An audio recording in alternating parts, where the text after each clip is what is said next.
Marcel, quanto tempo? A gente se viu ano passado no Congresso Espírita do Espírito Santo, se lembra? Eu Na me lembro, correria? eu me lembro de você indo, você estava saindo para ir para o aeroporto, né? E aí eu estava ali tirando umas fotos e você não fala de novo para mim que você não é espírita. Chega, não fica repetindo isso para mim. E foi embora, eu me lembro. Eu adoro cutucar o Marcel. Quando ele apareceu lá na redação da Globo News, isso já tem tempo, para me dar em mãos a Foi, biografia do Chico, autografada, coisa e tal.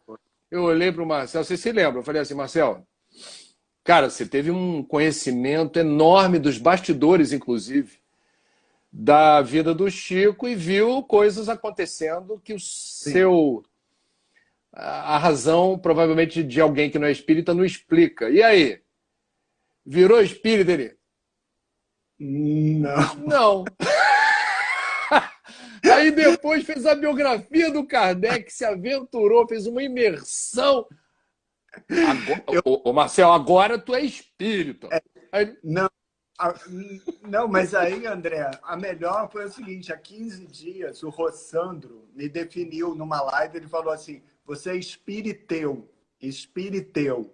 Aí eu já estou quase aceitando dizer que eu sou espiriteu, né? É uma boa definição. você Mas diz eu isso para os outros. Eu vou contar um negócio para você. Eu fico muito curioso. Eu estou brincando com você, me permito isso, a gente se conhece há claro, muito tempo, mas ao longo da nossa conversa eu vou querer entender melhor como o Marcel de hoje, em termos de visão de mundo, cosmovisão das coisas, difere do Marcel, jornalista do Jornal do Brasil, onde eu também comecei lá na Rádio JB, temos essa verdade. ligação. E de Malicuia foi para Uberaba fazer de Chico Xavier o biografado. A primeira pergunta, a curiosidade, é a seguinte: quando você conta essa história, você dá a entender que foi assim, não, fui lá para Uberaba. Conhecendo você, como eu julgo conhecer, você já era um jornalista respeitado à Uhum. época que se lançou nessa aventura. Qual foi a preparação? Assim, o que que você levou na mala para Uberaba em termos de planejamento, método, para Sim. fazer o livro? O que que te levou a Chico Xavier? É. Boa pergunta, André. É isso mesmo. Não, não é por acaso. E eu demorei a entender um pouco. Tem duas histórias aí que se cruzam. Para você ver como é curioso isso. Eu era subeditor do caderno B do Jornal do Brasil. Então, eu era subeditor de cultura. Basicamente, minha área era cultura. E o subeditor, você sabe, editor, a gente não sai da redação. A gente fica fechando o jornal, coordenando as equipes e tal. E aí estreou a peça Além da Vida, reestreou a peça Além da Vida. Mais de 1 milhão de pessoas já tinham assistido a essa peça. E aí eu, não sei porquê, depois eu consegui entender melhor, eu falei assim, eu quero escrever essa reportagem. Eu quero ir lá ver esse espetáculo. Ninguém entendeu direito. Fui lá. E aí eu fui, é, assistir o espetáculo, comecei a pesquisar sobre Chico, tudo gira em torno do universo do Chico Xavier nessa peça. E aí, quando eu comecei a pesquisar o Chico, eu entendi a história dele. Isso que você falou. Você chegou lá em Uberaba com o que na mala? Uma das coisas que eu cheguei foi com a definição da trajetória que eu enxergava enquanto eu pesquisava. Então, como é que eu resumo? Isso na época. Ele escreveu mais de 400 livros, vendeu mais de 30 milhões de exemplares e doou toda a renda dos direitos autorais a instituições beneficentes. Por quê? Porque ele dizia: eu não escrevi nada, os livros não me pertencem, eles, os espíritos, escreveram. E aí os que diziam, né, que o Chico ia cair mais cedo ou mais tarde, desmascarado como fraude, o Chico dizia: eu não vou cair porque nunca me levantei. Então foi com essa história que eu desembarquei em Uberaba. E aí eu pensava, qual era a pergunta que me guiava, como um ateu, como um cético, né? Absoluto na época. Era como assim eles, os espíritos, escreveram. Então, o como assim me levou lá. E aí tem uma segunda pergunta, André, que é assim: Quando eu contei para os meus amigos jornalistas, aquele seria meu primeiro livro. Então, quando eu contei para os meus amigos que eu escreveria a biografia do Chico Xavier, olha só o que aconteceu. Muitos são amigos queridos até hoje, amigos queridos. Eles falavam assim, mas Chico Xavier não é o Chico Buarque, não é o Chico Mendes, não é o Chico Anísio, não é o Chico César. Eu brinco até que até o Chico Bento parecia mais biografável, né? Tamanho era uma surpresa, né? Porque era um personagem muito longe da nossa realidade, ali da redação do Jornal do Brasil. Aí eu fiquei pensando depois, falei assim, mas por que eu fui o primeiro jornalista a contar essa história, né? Por quê? Aí tem uma curiosidade, que é a seguinte. Minha família paterna ele é de Araxá, cidade vizinha a Uberaba.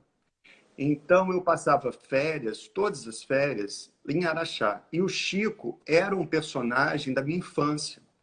Ele era o homem que falava com os mortos. E eu estou falando dos meus primos também, a gente ficava assombrado com aquilo. E tem uma outra curiosidade sobre isso, André, que é muito curioso. O meu tio, irmão do meu pai, trabalhava nos Correios em Uberaba. E era ele que organizava a correspondência do Chico em Uberaba. Ele que pegava todas as cartas que chegavam do Brasil, do mundo, e levava para o Chico. Então, na verdade, eu acho que é um pouco um acerto de contas desse menino com esse personagem da infância. Então, junta o jornalista com essa criança, né? E você disse assim, na época, ateu. Então você chegou a Uberaba na condição de ateu, descrente da existência de Deus, muito focado na matéria. Aí você contou no Pedro Bial, e eu perdoo, porque o Bial não é espírita, e você dá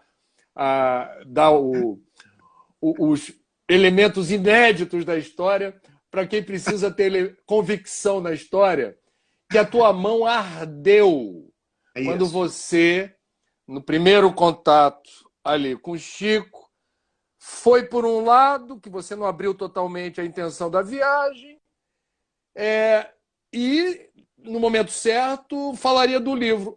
Até que você foi informado. Quem foi? Foi o filho dele que chegou para você? Quem chegou e disse?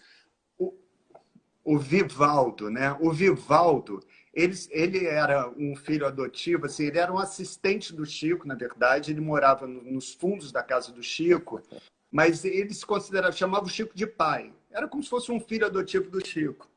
E aí eu tentei enganar o Vivaldo ali, eu falei, como ninguém me deixava chegar perto do Chico. Quando eu cheguei em Uberaba, um cerco enorme se montou, porque o Chico tinha pavor de jornalista, eu não sabia. Quer dizer, eu cheguei muito desavisado lá. E aí eu, para tentar furar o bloqueio, eu liguei para o Vivaldo, que morava nos fundos da casa do Chico, e falei, Vivaldo, eu sou um jornalista de uma revista semanal, eu estou fazendo um painel do espiritismo no Brasil. Eu não faria isso hoje, André, aprendi. E aí você me receberia, Vivaldo? Não, recebo sim, claro. Eu entrei pela porta dos fundos na casa do Chico, né? Mas é o território proibido, e muito orgulhoso da minha esperteza, né? Aí eu entrei ali com meu bloquinho, canetinha, tudo direitinho, o gravador, e a gente sabe, né, André, algumas vezes, o que a gente faz?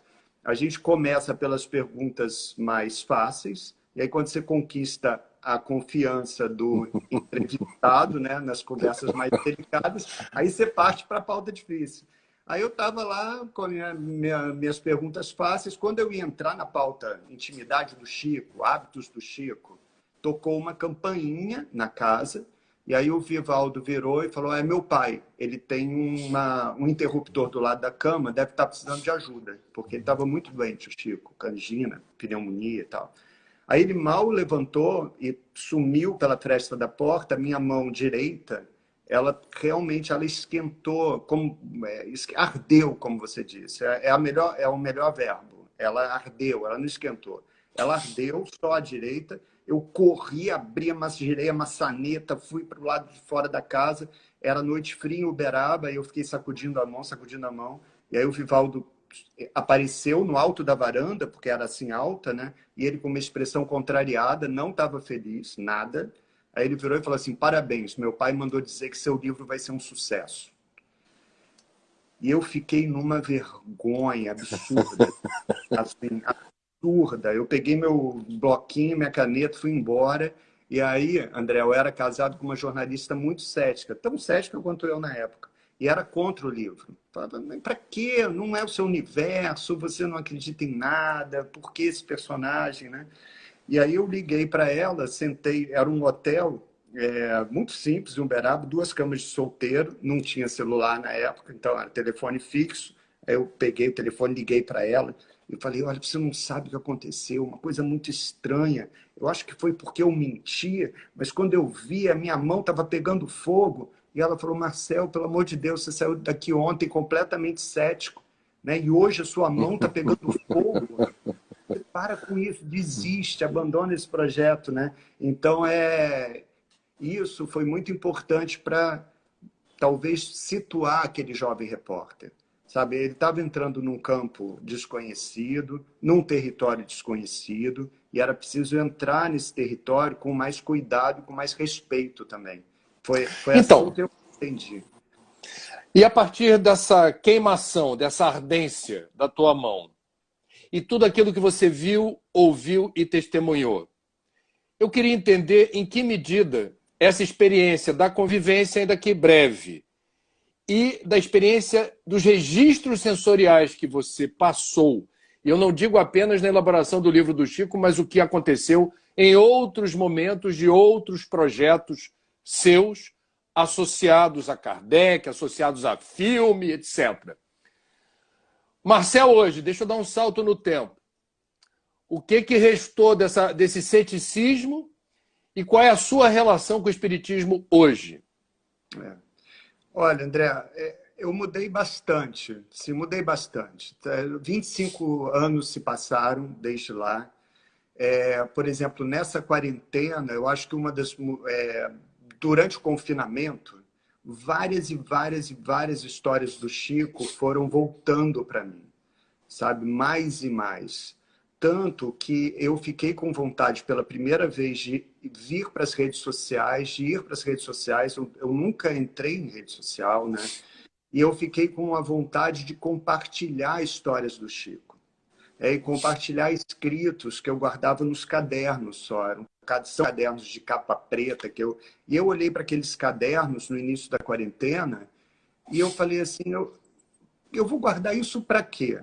Se eu estou escrevendo sobre, para mim, né, situações para ter calma, sobre aprendizados que eu tive, por que eu não compartilho isso com os outros? Achei esquisita a postura. E aí eu falei, eu não preciso compartilhar essas histórias, né? Então, eu saí da toca também muito movido por Chico Xavier.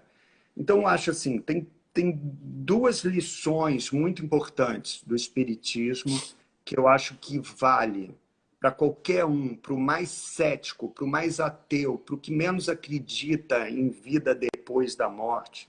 Você tem uma lição, número 1, conexão com o outro. Conexão real, autêntica, legítima, intensa, verdadeira com o outro.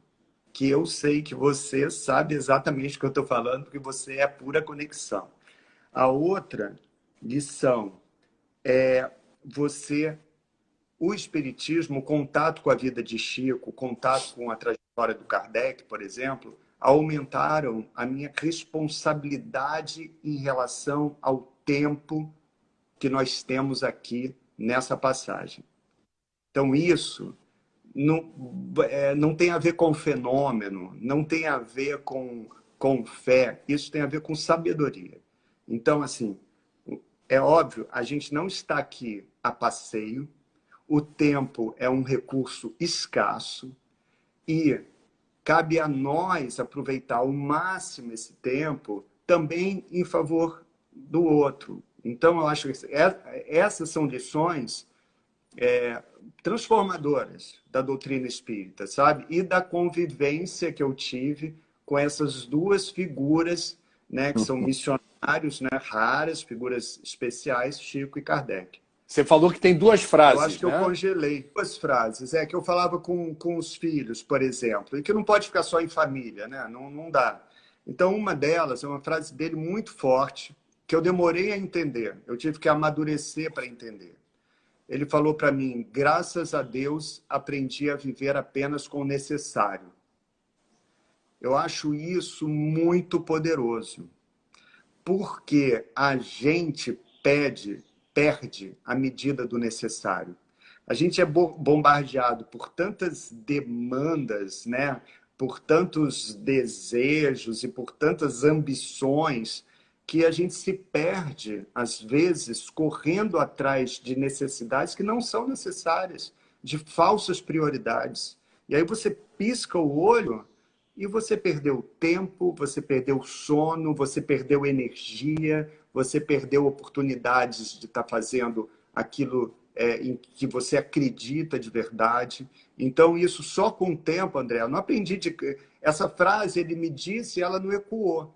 Tanto que ela não está no livro. Ela passou. Só depois que essa voz do Chico começou a voltar, né, numa cabeça mais madura, e e eu consegui entender. Então, essa frase dele é muito forte. Tem uma outra fortíssima também, que é assim: muitas vezes as pessoas se aproximavam do Chico querendo receitas, ou profecias ou informações secretas sobre vidas anteriores. Então, Chico, eu estou sofrendo demais. Será que eu fiz algum mal enorme numa encarnação anterior? Ou eu estou sofrendo tanto, será que eu vou agora nascer melhor e tal? E eu, Chico, ouvia, né? E ele falava assim: cuida dessa vida, porque essa vida já dá trabalho demais. Cuida dessa vida. Então, então, você tem esse Chico sábio, né? Que é do tipo, gente, vamos trabalhar, né? Vamos trabalhar, vamos fazer o nosso melhor a cada dia, que isso já está bom demais, né? E vamos parar de pensar em passado e futuro, que a gente não domina, né, André? O mínimo domínio que a gente tem é sobre aqui e agora, né? Isso que a gente está vivendo agora, por exemplo. Eu fiquei muito emocionado quando eu também assisti ao filme do Daniel Filho, que foi inspirado no teu livro, na biografia do Chico, quando eu me toquei de que quem estava à frente da produção não era espírita. Quer dizer, você juntou um diretor, um jornalista, nenhum dos dois espíritas, e que produziram uma obra muito respeitosa e sem ser, digamos, tão fiel ao culto de uma imagem glamourizada. Vamos colocar nesses termos. Quer dizer, eu sou espírita, mas eu acho muito interessante quando a gente consegue, especialmente no audiovisual, não santificar ou beatificar imagens de pessoas que são gente como a gente em certo aspecto. Então, por exemplo, aquela parte do filme do Chico gritando de medo no avião é uma parte que aproxima muitas pessoas do Chico humano, do Chico que tem suas questões em relação à morte, por exemplo. Tem alguma história de bastidor que os céticos, não espíritas, envolvidos com a produção cinematográfica blockbuster, mais de 4 milhões ou 5 milhões de pessoas foram ver o filme, o que aconteceu de bastidor? Porque você também se embrenhou nessa mata, escreveu sobre isso. O que abalou as estruturas dos céticos nos bastidores do filme? Olha, é ótima pergunta, André. Um dos mais absolutamente cético era um comunista, absolutamente materialista, e ele saiu completamente transformado. Ele se converteu, não é um bom verbo, mas ele realmente se tornou um espírita mesmo, e aí ele conseguiu enfrentar a doença com muito mais serenidade, né, com muito mais paz, a doença que o levou embora. E tem uma coisa muito curiosa com o Nelson. Olha que estranho isso, André. Isso é muito estranho. Quando o livro As Vidas de Chico Xavier ele foi relançado e ele fez muito sucesso, né? 10 anos depois do primeiro lançamento, eu peguei o livro, eu nunca fiz isso mais na vida, foi a primeira e última vez que eu fiz. Eu peguei o livro, descobri o endereço do Nelson Xavier, ele morava em Santa Teresa, Aí eu mandei para a casa dele. Se um dia este livro virar filme, eu adoraria que você fosse o Chico Xavier. Mandei, passou, aí esqueci. E aí o Daniel assumiu o projeto e aí ele me contou: olha, eu estou pensando, já convidei o Nelson Xavier para fazer o papel do Chico Xavier. Aí, eu falei, aí o Nelson mostrou para ele a dedicatória aqui, ó. Marcelo, há 5 anos ou 6 anos já tinha visto. Porque se você pensar no nosso imaginário, quem era o Nelson? O Nelson ficou muito famoso como Lampião, né? Foi. Do seriado da Globo. Ele não tinha essa persona Chico Xavier, mas foi a pessoa que me ocorreu e foi a pessoa que ocorreu ao Daniel. E tem uma coisa que foi muito bonita, que eu nunca vou esquecer isso. Eu estava em Uberaba no último dia de filmagem do Nelson como Chico Xavier. E a cena, ela foi gravada, a sequência, no Grupo Espírita da Prece, o Centro do Chico, onde eu conheci o Chico, onde eu pude me encontrar com ele, onde tudo começou. E a gente estava ali naquela casinha simples, aí acabou a cena, o Nelson saiu do personagem, e aí tiraram a peruca que ele estava usando, começaram a descaracterizar ele, e aí veio a cabeleireira, ele tinha um cabelo ainda ali nascendo e tal, aí rasparam, e eu vi o personagem, o Chico Xavier sumindo, sabe? Diante ali dos meus olhos naquela casa, todo mundo em silêncio, e o Chico indo embora de novo. Foi uma cena muito forte, com Nossa. muito emocionado também, né? E ali ele se despediu do personagem. Meu amigo, tá chegando o final do primeiro tempo da nossa live e eu me programei aqui como árbitro da live para apitar o início do segundo tempo, saindo um pouquinho de Chico Xavier e entrando no universo de Kardec. Sim. A biografia de Kardec, ela veio a reboque do sucesso editorial e cinematográfico do Chico, porque você inspirou o filme do Chico e inspirou o filme do Kardec, do Wagner de Assis, com 2 livros. A ideia matricial da biografia do Kardec, ela surgiu de que maneira e por quê? Ótima pergunta também. Na verdade, André, me cobravam muito uma biografia do Kardec, sabe? Os leitores da biografia do Chico falavam, tá faltando uma biografia jornalística do Kardec. E eu fui adiando esse projeto o quanto eu pude. E eu ficava tentando sair do tema e buscando outros temas mesmo. Eu tentei escrever romance, ou tentei entrar em alguma biografia do campo político, e nada andava. Nada anda e nada andava. Quando eu tentava seguir caminhos diferentes, eu não seguia, não conseguia seguir adiante. E ficou o Kardec o tempo inteiro na minha. Aí eu olhava para o lado, estava o Kardec, eu olhava para o outro, estava o Kardec. Aí chegou uma hora, eu falei assim: tá bom, vamos lá, preciso escrever esse livro. E eu achei que fazia sentido pelo seguinte: é, é quase que um fechamento de um ciclo de pesquisa. Porque para eu conseguir entender o Chico há 25 anos, eu tive que estudar Kardec. Eu não poderia entrar no universo do Chico sem entrar no universo do Kardec. E aí eu te conto uma história que é fundamental nisso.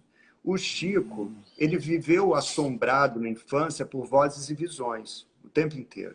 E para a família dele, do interior de Minas, muito católica, o Chico era um esquizofrênico, ele era louco. E o que salvou o Chico, o que salvou o Chico de, né, ele falava isso, o que me salvou de ser internado em Barbacena, no manicômio, foi o trabalho, porque ele era rimo de família desde muito cedinho e ele tinha muitos irmãos.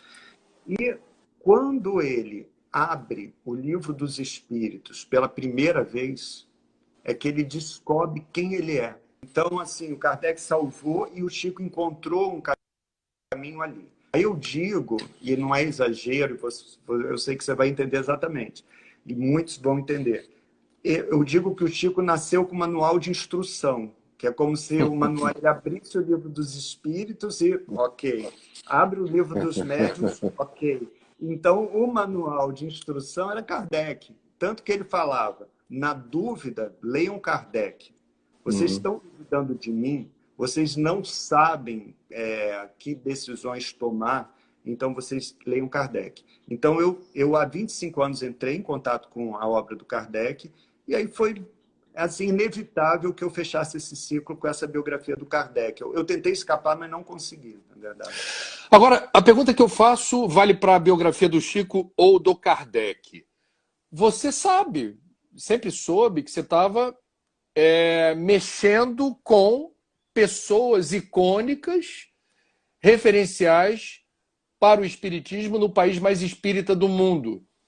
Você, portanto, pisou em ovos. Você estava ali num terreno muito sinuoso. Isso. Você percebeu, em alguns momentos, claramente, que uma forma de contar a história poderia desapontar ou poderia quebrar expectativas daqueles que, ao contrário de você, são espíritas e gostam daquela imagem do Santo Chico e Santo Kardec? Então, você tem uma questão técnica. A outra, e aí é que é bem difícil, ao mesmo tempo eu tenho que entrar na pele dele. Então, eu tenho que estar fora, mas eu tenho que estar dentro. E aí, quando entra na pele, é que, às vezes, dá defeito, sabe, André? Porque eu vou te contar um defeito que deu, que foi curioso. Quando eu escrevi a biografia do Chico na madrugada, durante a madrugada. Eu chegava do Jornal do Brasil, jantava, ia para o quarto e trabalhava até o jornal chegar, o entregador chegar. Era na madrugada que eu escrevia. E eu tentava ser o mais jornalista, imparcial, objetivo possível. E estava construindo lá a saga do Chico. Chico processado, Chico insultado, Chico ridicularizado pelos jornalistas do Cruzeiro, né, o Davi Nasser Jamanzon, e um Chico calado. E o Chico não se defendia. E aí chegou um dia, na época não tinha Google, então o meu Google era a Biblioteca Nacional. E aí eu entrei num táxi para a Biblioteca Nacional e isso nunca mais aconteceu também. E eu contei que eu estava indo fazer a pesquisa sobre Chico Xavier e o motorista falou assim, eu sou espírita. Eu sou espírita, de berço espírita. Eu nunca mais peguei um taxista que sou de berço espírita. E aí eu comecei a desabafar e eu falei, então, eu estou no momento do livro que o Chico é só atacado, ele não responde. Então eu estou pensando em fazer agora um capítulo assim, sair um pouco da biografia, eu fazer uma defesa do Chico. Defesa. E eu falei para ele minhas intenções. Olha, André, juro, eu me lembro dos olhos, eu estava no banco de trás, dos olhos do taxista. Ele olhou e falou. E aí eu falo que o taxista é coautor do livro, né? Porque eu nunca mais vi, mas ele me botou no prumo, né? E então é um exercício que eu tenho que ter, que é muito cuidado com as informações, com os fatos. Eu tenho que estar distanciado, mas eu tenho que estar dentro do personagem. Então é um exercício delicado, né? Mas no caso do Kardec, me parece, me confirme, por favor, se é só uma impressão equivocada minha, você teve mais dificuldade porque você não conviveu com Kardec e mesmo os espíritas que moram na Europa, eventualmente na França, e garimparam registros, escritos, testemunhos da passagem de Kardec por Paris, por Lyon, pela França, tiveram dificuldade, tem muitos hiatos, muitas lacunas.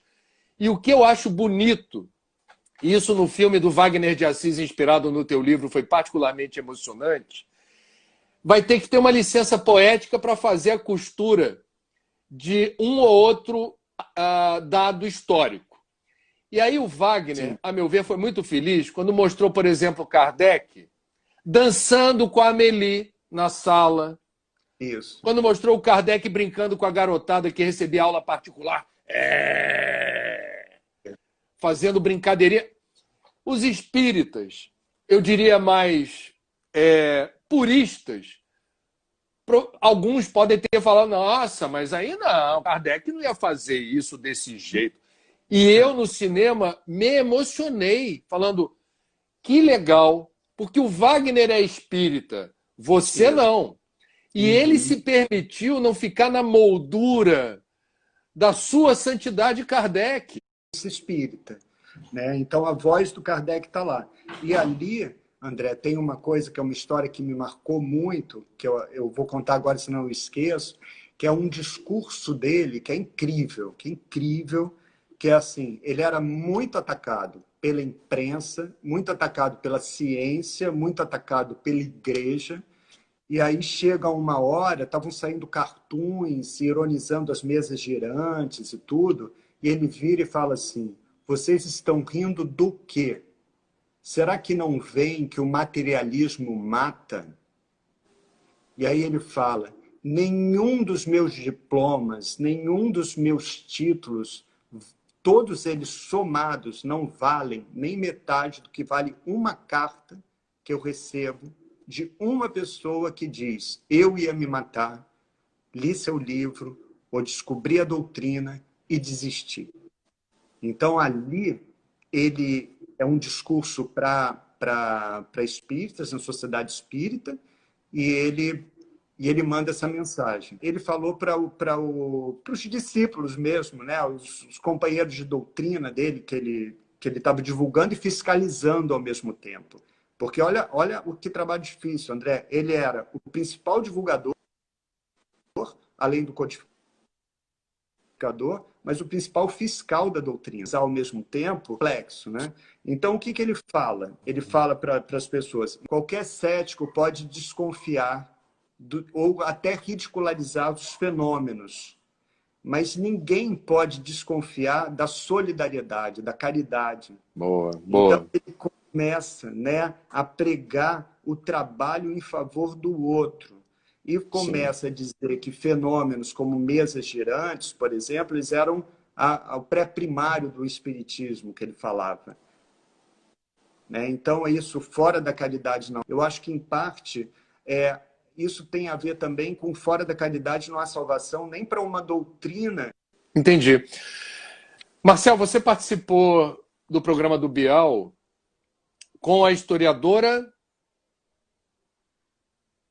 Dora, adora.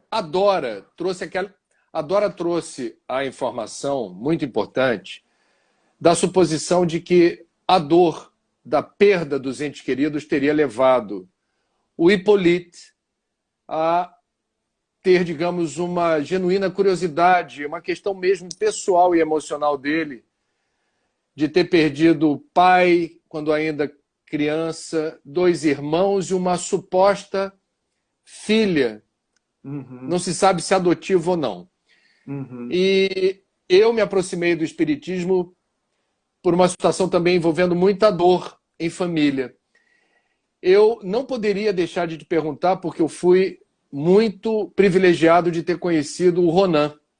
O Ronan Soares, pai do Marcel, um jornalista muito querido e respeitado, sábio, bem-humorado, era o humor em pessoa nas redações, sempre com uma tirada leve, sempre no estado de graça. E nesse período, Marcel, nós tivemos a passagem do Ronan. E eu queria ouvir você em relação à forma como se dá a perda de um ente querido, mesmo você tendo essa postura. Não sou espírita, vi muita coisa, senti muita coisa, ouvi e li, acessei muitas histórias, muitas informações, mas eu não tenho pessoalmente o vínculo com a doutrina a ponto de me chamar de espírita. Eu ouso perguntar a você se a passagem do Ronan encontrou um Marcel apaziguado, consolado, amparado, ainda que em parte, pelas informações da doutrina que você tão bem pesquisou, biografando Chico e Kardec. Nossa, essa é uma pergunta, hein, André? Bom, primeiro, obrigado por falar assim do meu pai. Ele tinha muito carinho por você, muita admiração também por você, pela Maria Beltrão, que foi uma querida também quando meu pai partiu e tudo. E eu vou te dizer, e essa sua pergunta é perfeita. Encontrou um Marcel muito mais apaziguado. O que eu queria, André, sabe? Porque ele dentro de um corpo há 2 anos, numa situação muito difícil de consciência instável, né, imobilizado. Então eu queria né, até rezava, eu que nunca fui de rezar, imagina, né, para que ele fosse em paz. E eu me lembrava muito de uma médium que teve aqui no Rio de Janeiro, que era a Dona Célia. Dona Célia. Dona Célia, que o Chico falava que era a maior médium do mundo, né? Ela tinha 1,50 m de altura e o assessor dela brincava, o Valdemar Falcão, um querido amigo, Sim. falava: Dona Célia, a senhora é a maior, menor médium do mundo.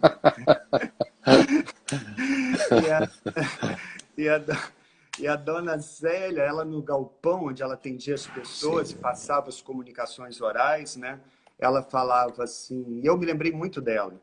Ela chamava os espíritos de energias, e as energias libertas. E ela falava para os pais, as famílias enlutadas, com muita convicção, muita firmeza na voz, falava: será que vocês não percebem? Os mortos somos nós. Eles estão vivos, eles estão libertos. E a voz da Dona Célia, assim, nesse processo, quando eu via o meu pai naquele corpo, né, eu olhava e falava: vai, né, vai.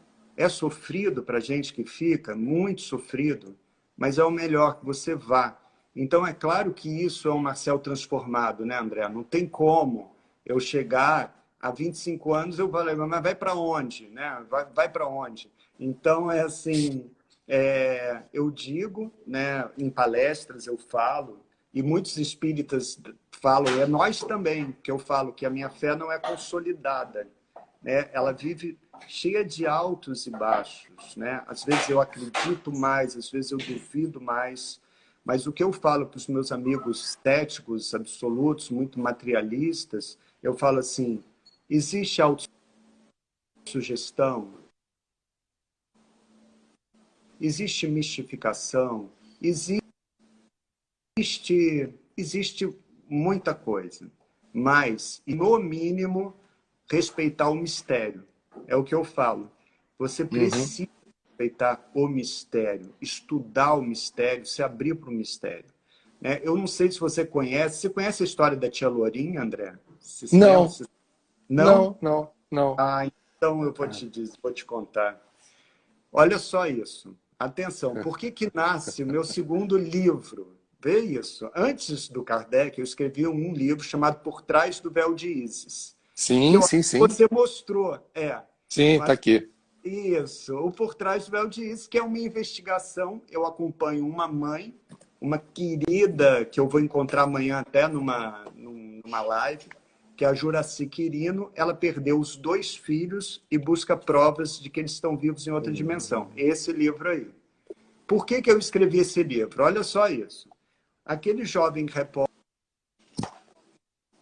vai e escreve a biografia do Chico Xavier. Aí fica: que isso, Chico Xavier? Você não é espírita e tal. Um livro sobre mediunidade, que é um absurdo completo.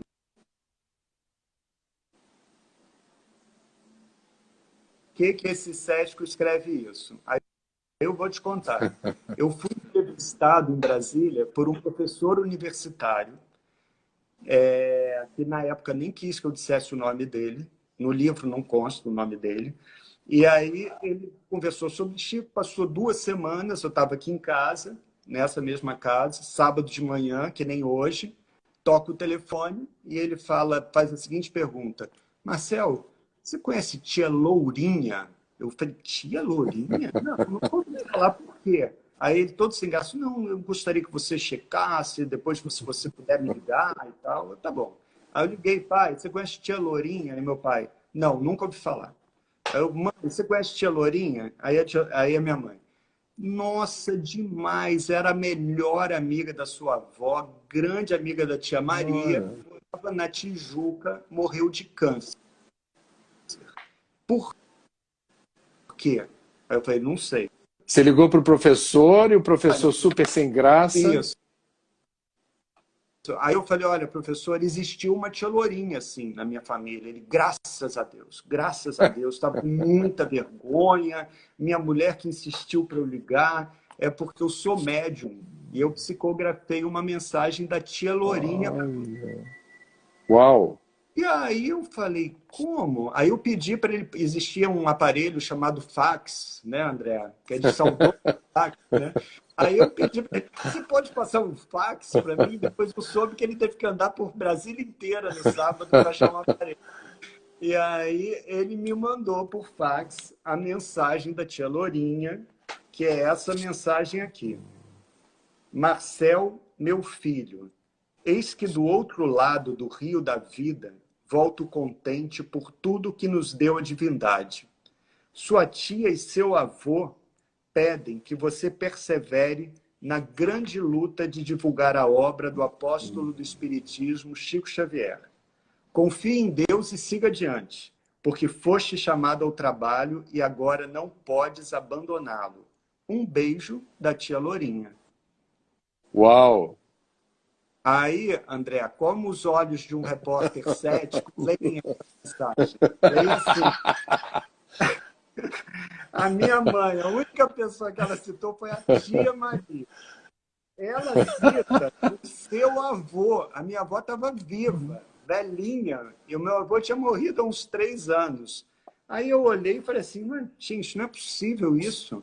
Aí a minha mulher, totalmente cética, jornalista, né, que achava que eu tinha que sair desse tema, olhou para mim e falou, com a mensagem na mão, mas como isso? Como isso pode ter acontecido? Você precisa investigar isso. Como é que isso acontece? Eu falei, agora eu posso escrever um novo livro sobre o tema, estou autorizado.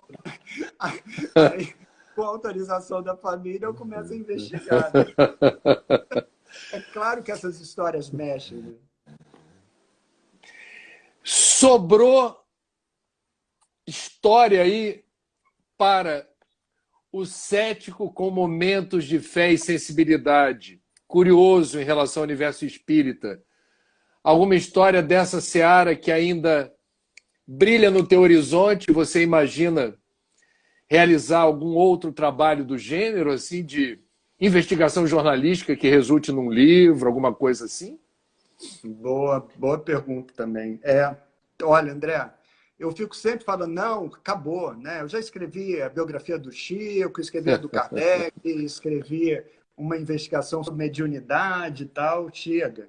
Mas eu preciso te dizer o que eu estou acompanhando com muita atenção, que é um trabalho da equipe da Universidade Federal de Juiz de Fora, que é do NUPS, Núcleo de Estudos da Espiritualidade e da Religião, e que é um trabalho conduzido pelo Alexander Moreira Almeida, que é um psiquiatra.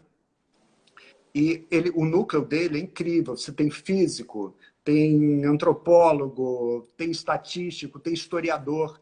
E eles estudam essa relação complexa entre religião e ciência, mas eles lançaram a seguinte convocação que está na internet. Se você digitar NUPES ou digitar Alexander Moreira Almeida, você chega lá. Se você tem alguma história de EQM, de experiência de quase morte, ou alguma lembrança de possível encarnação anterior, mande o seu relato para a gente. O que aconteceu? Mais de 600 pessoas enviaram relatos.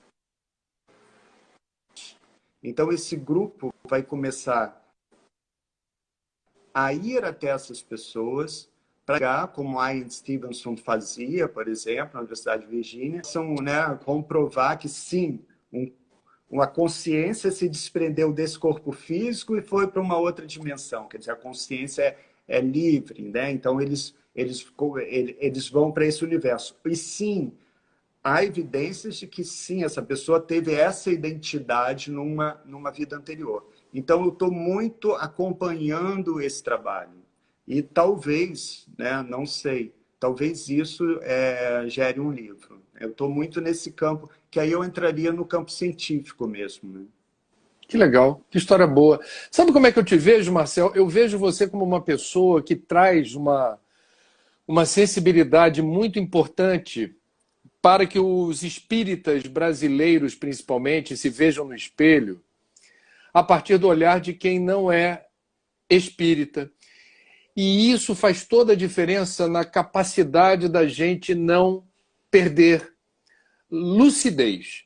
Assim, toda vez que você conseguir nos saudavelmente impressionar pela distorção, quando você não falar aquilo que a gente ouve sempre de um espírita, mas quando você falar aquilo que vem através de uma pessoa que conhece a doutrina, mas não é espírita, e é cético como Kardec foi. Porque o teu biografado foi um cético. Foi um cético.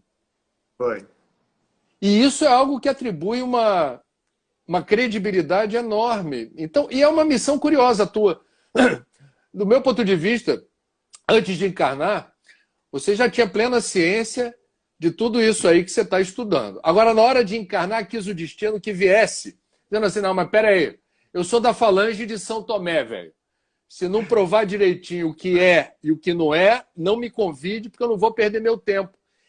E é impressionante a contribuição do teu trabalho, inclusive para os espíritas terem, eu diria, menos susceptibilidade, para, ou menos, eu diria, adesão a visões românticas, a visões estereotipadas. Essa de que o Kardec é sisudo, sério.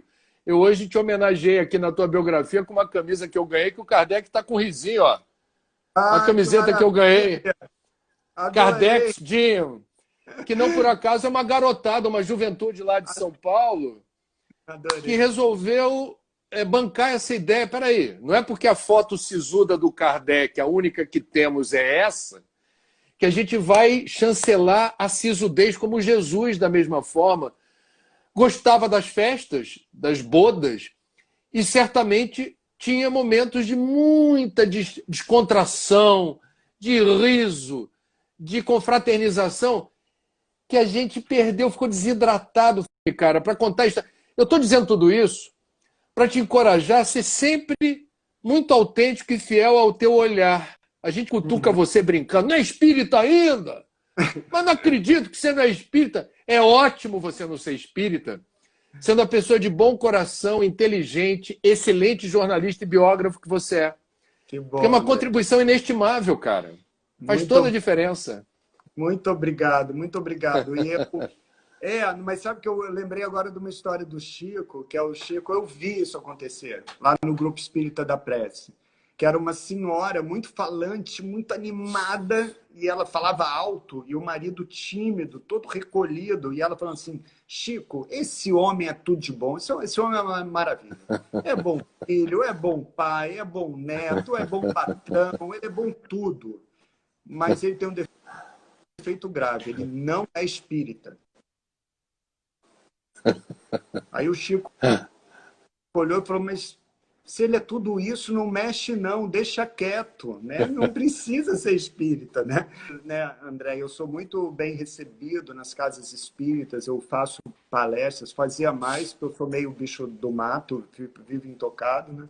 Mas eu sou sempre acolhido com muito carinho, sabe? Eu me sinto muito bem nas casas espíritas, sabe? Assim, é raríssimo. Eu sei que você fala brincando, mas é raríssimo um espírita se aproximar e cobrar uma, entre aspas, uma conversão, né? Porque você tem uma abertura na casa espírita que é fantástica. Por isso que eu digo assim, o que é uma casa espírita? Ele é um centro de estudo e ele é um polo de solidariedade. Então, você junta de apoio fraterno, né? A gente sabe, você que circula também pelo Brasil todo, quantas vidas são salvas nessas casas. A gente sabe disso. Então, a gente vive hoje uma epidemia, né, de depressão que é muito grave. Tem jovens em estado de depressão enorme também. Então, quando alguns desses jovens abrem um livro dos espíritos, abrem um livro dos médiuns, né, abrem uma obra do Kardec, abrem livros de Chico, muitos desses jovens eles se transformam e se salvam. Então, eu fui fazer uma palestra em Brasília uma vez, e aí quando chegou a hora de eu fazer a palestra, eu fui levado para um container de ferro, um calor, aquilo pegando fogo, um microfonezinho dentro do container, 6 pessoas no container. E eu falava, para que eu preciso de microfone se estou num container com 6 pessoas? Aí começou um show de pagode lá fora, eu tinha que berrar no microfone, eu falava, meu Deus, o que é isso, né? Aí terminou, vieram 2 moças muito simples, e aí elas chegaram, uma delas virou bem tímida e falou assim, Marcel, eu vinha lá de Taguatinga, cidade satélite de Brasília, peguei 2 ônibus para dizer o seguinte, eu ia me matar, li seu livro e desisti, e eu vim aqui te agradecer.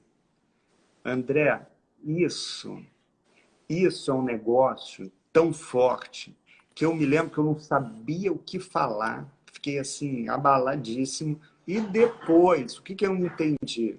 E aí dá para entender fácil. O que salvou a vida dela não foi o meu livro, foi a trajetória do Chico Xavier. Porque quando ela viu aquela história de luta, de doação, de um homem que levou as últimas consequências, a frase dele, ele falava, o trabalho engrossa o fio da vida. O trabalho engrossa o fio da vida. Quando ela viu aquilo, ela colocou as dores e as necessidades dela em outro lugar. Então, a trajetória do Chico salvou aquela moça, como salvou quantas pessoas mais? Né? O Livro dos Espíritos, a obra do Kardec, quantas vidas já salvaram e transformaram? Então, quando eu entro nesse território, por mais que eu tente ter um distanciamento e mostre contradições desses homens, que são homens, né? Não são mitos, eles são humanos, eu mostro com respeito, porque eles fizeram a diferença e eles nos ajudam a encarar a vida com, no mínimo, mais responsabilidade. Né? Então, assim, eu tenho esse cuidado e eu acho que o leitor espírita ele percebe isso também. Todos percebemos e por isso todos somos realmente gratos. Eu vou falar por mim, é um prazer ser seu amigo, é um prazer acompanhar a sua trajetória. É um prazer ler os seus livros, assistir os filmes inspirados nos seus livros. E estamos aí no meio do caminho, amigão. Tem muita coisa para acontecer ainda. Então te prepara. Prepara a carcaça. Prepara a carcaça. Eu te agradeço, Marcel, a honra do papo. É sempre bom rever um amigo. Fazia tempo que a gente não tinha um dedo de prosa como a gente está tendo hoje.